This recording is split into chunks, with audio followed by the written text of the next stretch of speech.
அதிகாரம் நடுவுநிலைமை. குறள் 119. சொற்கோட்டம் இல்லது செப்பம் ஒருதலையா உட்கோட்டம் இன்மை பெறின். சொற்கோட்டம் இல்லது செப்பம் ஒருதலையா உட்கோட்டம் இன்மை பெறின்.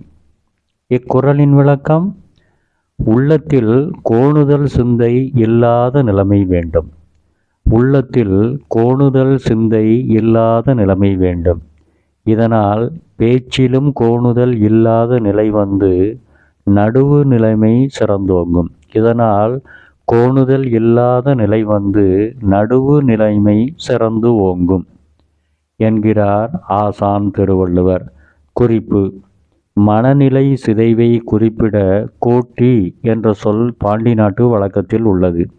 மனநிலை கோணல் என்பதை குறிக்கும் கோட்டி என்ற இந்த சொல் கோட்டம் என்ற சொல்லுடன் தொடர்புடையது என்பது இங்கு குறிப்பிடத்தக்கது. நன்றி.